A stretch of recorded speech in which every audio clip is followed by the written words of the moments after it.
We made it. Here we are. We Sorry, did. And we haven't seen you for some time. You did a webinar for us yonks and yonks and yonks ago.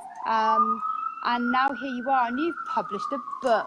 I have. It Tell came me out about about 6 months ago. So I've written a book, published a book, been promoting a book. My book is called Sober Curious. And yeah, it sort of like tells the journey of me getting sober curious, what that term means, and everything I've kind of picked up along the way from all the people that I've interacted with, the communities that I've become part of, and also helped to create, in widening our kind of thinking around what it means to have a problem with drinking, right? I think that's largely it. It's about, and this is obviously something you and Club Soda are very much actively engaged in too. It's like, when did this whole idea that you're either a normal drinker or an alcoholic become so embedded? And how can we move beyond that into a conversation about alcohol and addiction that is just much more expansive and allows for so many more different kinds of experiences?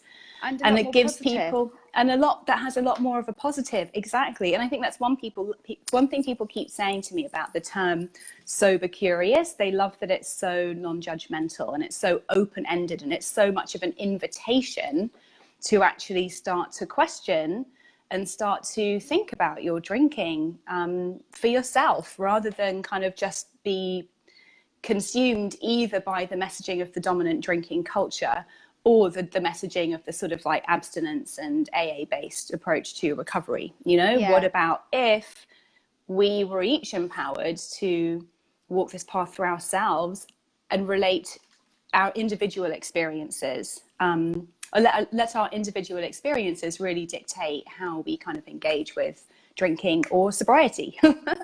Yeah, absolutely. Because I guess there's a long history to the temperance movement, which in large part was linked to either the socialist movement or with religion, of which AA, when it came out, was a very modern, fresh approach. But 70 years on, I realize how much of what we know about drinking has been shaped by how AA refers to it. And therefore, when anyone says, oh, well, then you must have a problem, it comes from the idea that this is all very binary, and you either don't have a problem and you do, and if you do, there's a word called alcoholic, and you sit in rooms and have to stand up and say you're an alcoholic. And so it's been framed by, and you will be an alcoholic for the rest of your life. That's it. You're doomed, you're cast in underneath that. And that narrative has nearly become as invasive in our culture as all the narrative around drinking as well. So they've become two very polarized ends of something that is far more complex.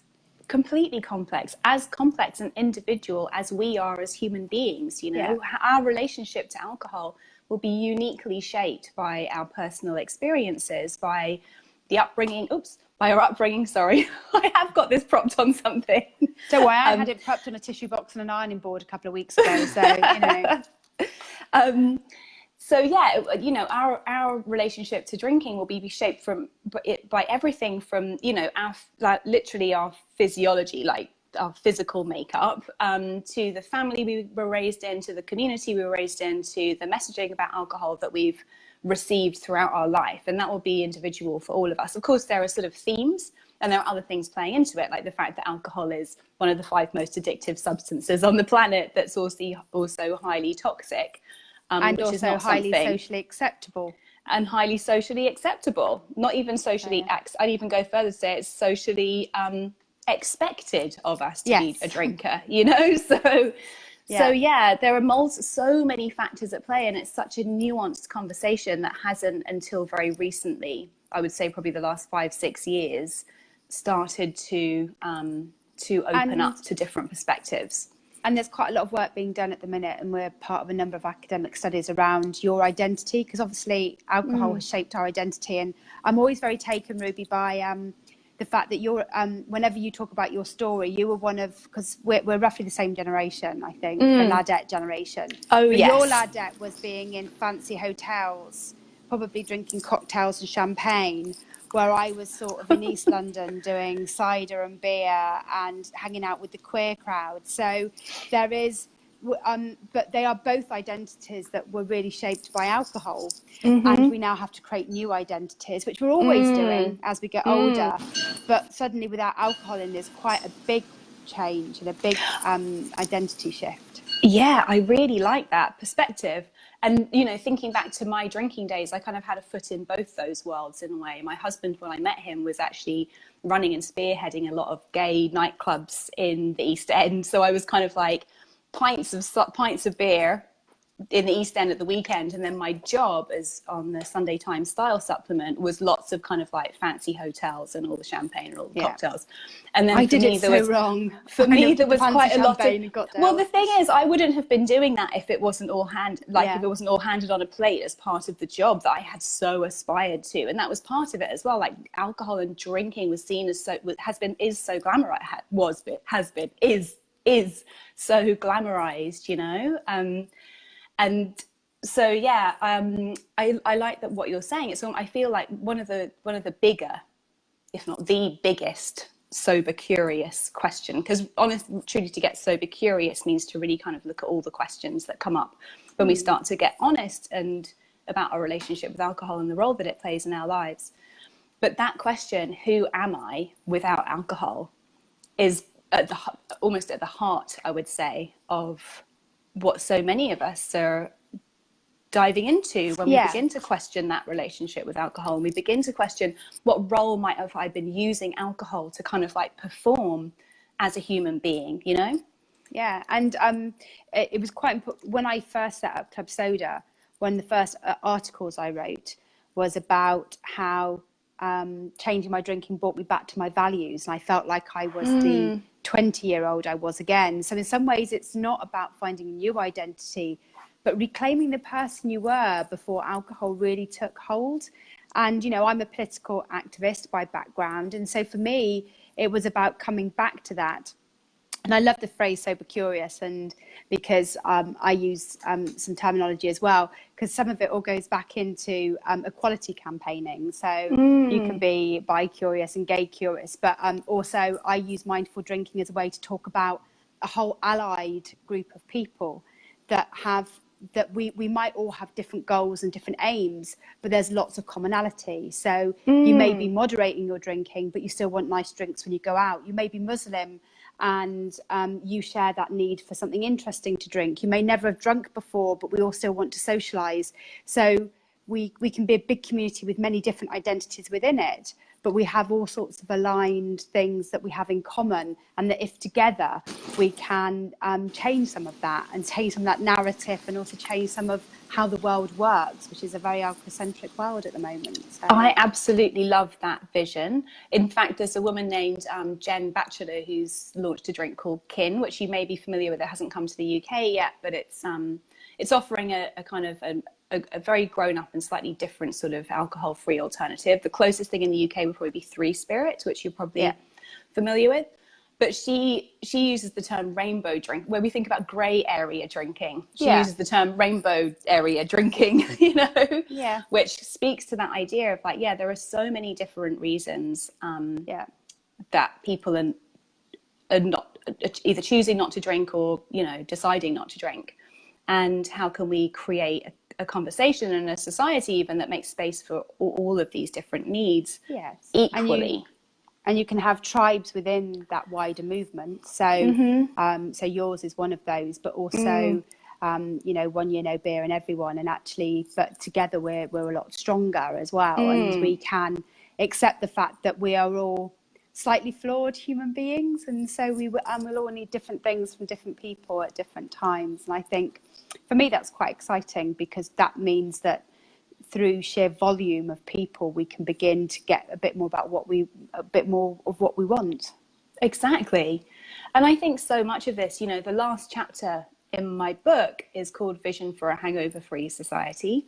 And it really poses some of those bigger questions, like what are we kind of collectively numbing out from or remaining unaware of in our own lives, but also in our societies, when we continue to choose to use a substance that ultimately numbs us out from our feelings, that numbs us from our empathetic capacity, any time that we're not working. And this is something I'm kind of like looking into when I'm thinking about my next book. I mean, it's so, our alcohol culture ties so directly into our workaholic culture.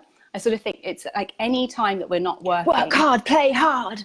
But any time, right, exactly. And any time we're not working is a drinking occasion, right? It literally is. And so, and then I think, well, what does that workaholism play into? Well, it's this capitalist idea that we only have value in the world if we're showing up and kind of like being productive and earning a wage. And so much of that is contributing to much bigger systems of oppression, which are keeping so many people in marginalized kind of situations of oppression.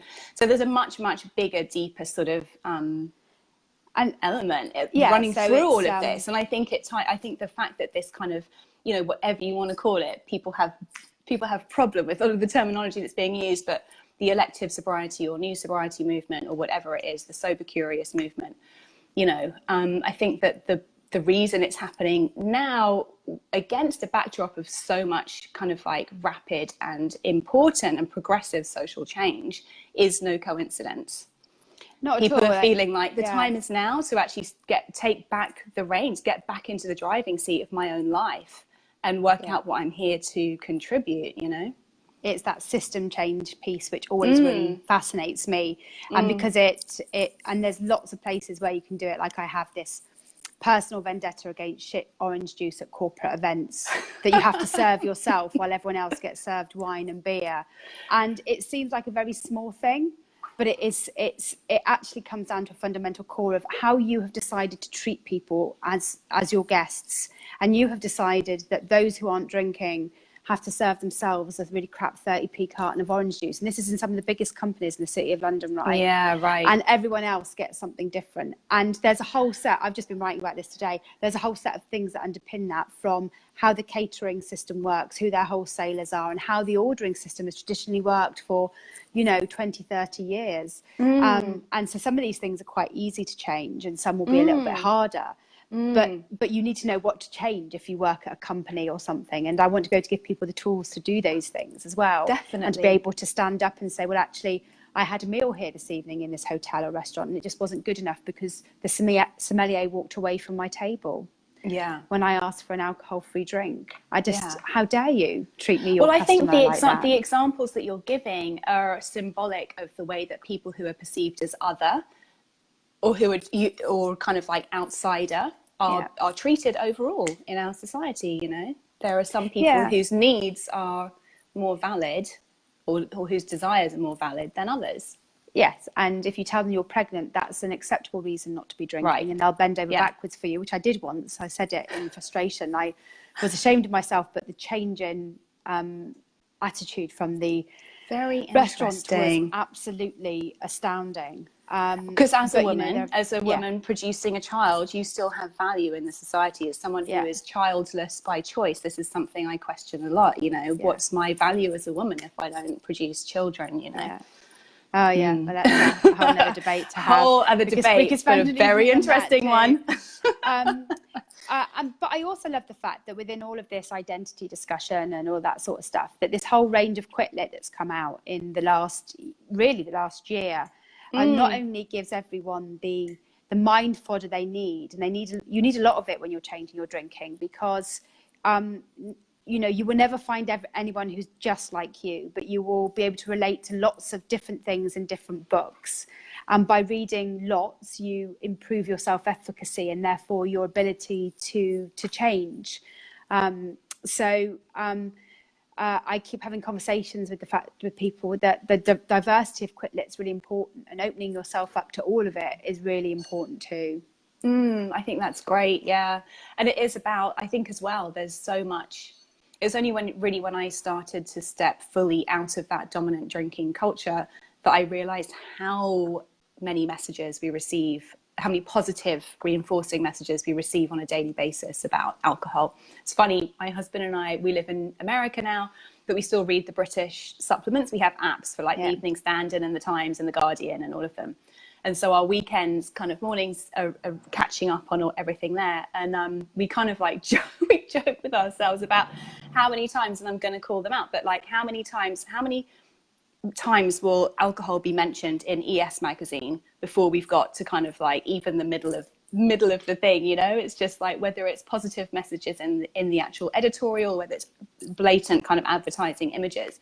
So I think to counteract the amount of information we're receiving and being bombarded with about alcohol, reading as much as we can that reminds us that yes, what we're feeling and what we are experiencing in our own lives is our truth. And it overrides anything we might be receiving from the outside about alcohol, you know, and whether or not we should be drinking. Yeah, in a society that's continually trying to get us pissed, the biggest act of rebellion is to stay sober, isn't it?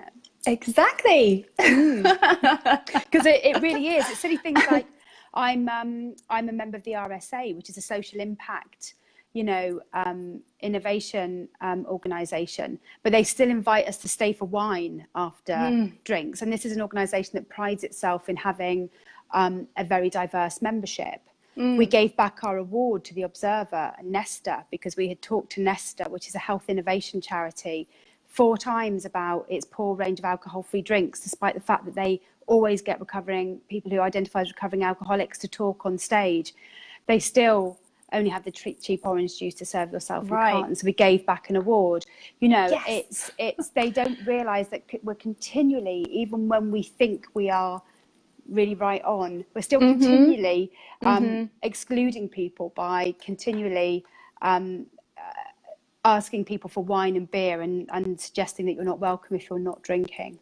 Excluding people, and also at the other end, different end of the spectrum, potentially triggering people who are really like day to day with their recovery as well, you know? Yeah, or, you know, people who are driving or people who are you know, when we gave back our award to Nesta, I'll have to share the link what did to they what say? We did. I had to not respond to it because I got a really, actually quite aggressive email back from the chief exec who said, well, look, there were 2 alcohol-free drinks options because I drank them. Well, they were only there after I asked for them and we had given back our award, but they were pouring out champagne for everybody to toast the awards. And there was a pregnant woman breastfeeding next to me. There was somebody from Grenfell Tower who'd been sober 10 years. They asked somebody who works for an alcohol project to speak. You know, they had a celebrity giving out the award who works for drug and alcohol, who's a patron of a drug and alcohol charity in Wales. And they didn't see what they'd done wrong. They made it seem like I was moaning about the fact that there wasn't enough, you know, vegetarian food, rather than the fact that they had actually completely excluded a whole group of people. Yeah, right. It's mad. Yeah, and not only excluded a group of people, but then propagated the messaging that keeps so many people in addictive and potentially damaging and harmful relationships with alcohol. Yeah. I mean, a big part of my mission with Sober Curious, and I'm pretty sure, and I see you as actively walking this too, is really to make it as normal not to drink as it is to drink. So that there really is choice there, you know? And then that's the flip side, which is creating our own new lexicon, really, around drinking. And that's really important because, you know, one of the pieces of work that we had been doing with Nesta was around self-efficacy and how language is really important to self-efficacy, which is that you have to have language that you feel suits your identity. And I always have this joke with Amber Tozer, who loves embracing the fact that she's a recovering alcoholic. That's a big part of her identity. And whenever she comes to speak at our festival, all the Brits go, don't use those words. We don't use those words because we feel really anxious about that label. It doesn't actually have a medical definition. It means something quite different in the UK. And actually that in itself is quite a damaging word to begin to use if you really want to change and be more positive about the change you're making. Right, yeah. So well, yeah, exactly. So much education to be done. And so, well, it's not even education. I think there's a whole new, you know, I speak to people who are creating drinks in this category, and it's like it's a whole new lexicon, a whole new category of products, a whole new way of being that we're working on creating. I had we're just doing a report at the minute which we're meant to be launching on Wednesday. We haven't finished it yet, but about the fact that this new alcohol-free sector doesn't have a name. It sits in between regulation between soft drinks and alcoholic drinks, and nobody quite knows what to do with it and which rules apply. But also the word alcohol-free still creates a suggestion that there's something missing. although at least gluten-free, meat-free and so on have created at least a more positive way of addressing those types of products. And so it fits into a set at the moment. Yeah, but it right. still suggests there's something missing. But then soft drink is only a soft drink because it's not a hard drink. So, you know. So where are you getting to? Because this is something that comes up in conversations that I'm having. Like, people don't really like the term mocktails, and I agree. Like, mocktails is just kind of, it's just miserable, right? But what do we call them? Alcohol Some free. people are using spirit free, but that to me just sounds a bit miserable as well. It's like, I still want to be spirited, you know? Yeah, and the trade publications are using the no low category, but that doesn't work for the consumer. That works on a behind the scenes level. Right, yeah, exactly. It's, I think we will never quite get there. And I was having this debate with Farm Drop, who have in their magazine, they had something like 25 alcoholic drinks, and then they showcased one non-alcoholic drink. And I said, as a ratio, that was pretty poor. And they said, oh, we have lots of soft drinks on our website. I said, I'm not talking about soft drinks. I'm talking about adult alcohol-free drinks that you would have instead of those alcoholic ones that you're doing. Yeah. And they need to be showcased in exactly the same way. And the soft drinks are for refreshment and for daytime and for kids. They have a different role to play, and you are just pushing all of your wines and none of your other products. Interesting. My husband, I'm a big alcohol-free beer fan, as I know you are as well. But my husband's not really into them. He's got really into things like, you know, Diet Cherry Coke and kind of all these. And he's like, why don't we ever see these on menus? You know, because there's all the alcohol, and then there's, like you say, the really nasty orange juice, and there's like soda water and maybe an alcohol-free beer these days. But what about some of these more exciting and kind of innovative soft drinks too? Let's put those on bar menus, but we don't see that yet either. No, it's true. It's the Coke on a hose has a lot to answer for. It does. And there's so many things I could say about that. But anyway, we could talk for hours about that. So what's coming next for you, Ruby? Next, honestly, Laura, is a break. I've really been grappling with my own workaholism as a non-drinker, and that's something I am seeking to address by going as abstinent as I can while still paying my bills from work. Like I've done the past 7 years since I moved to America. I've launched another website, The Numinous, which is this whole other brand that I've had 2 books come out of there. I've been doing all this Sober Curious stuff, had the book out there. I now have 2 podcasts, 2 big social media. It's just a lot. It's a lot. It's a lot. And I'm so grateful, and I'm so proud of everything I've created. And it's been an incredible, wild ride. And I know that both with the Numinous and with the Sober Curious, I've really been putting some, in what I feel are very valid things out into the world. But I'm planning to take a break and see what it feels like to just be in the world. Oh, I'm actually feeling quite jealous now, and I don't want to hear anymore. Because but I was going to say part of it.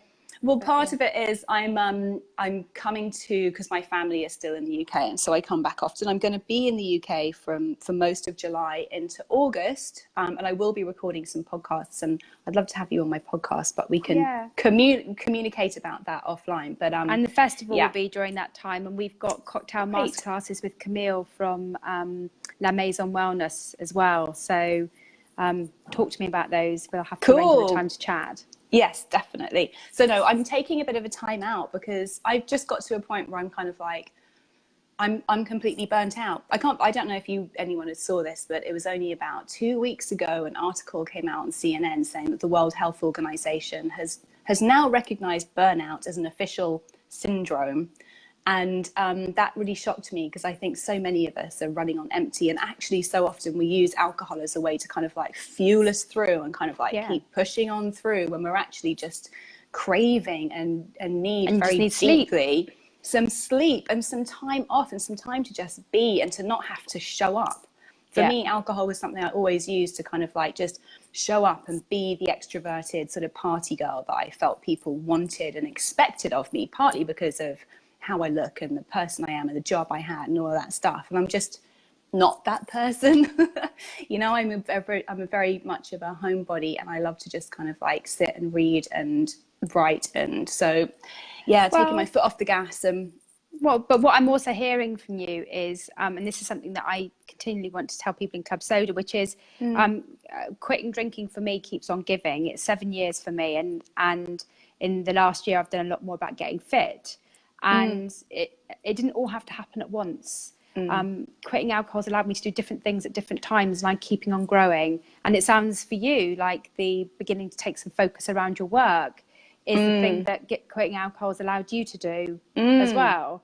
Absolutely. And now is the right time for you to look at that. And it didn't all have to be done at once. Exactly. Because we often take that workaholic tendency into the fact that every single thing that we've had on our January resolution list all has to be done at once. Exactly.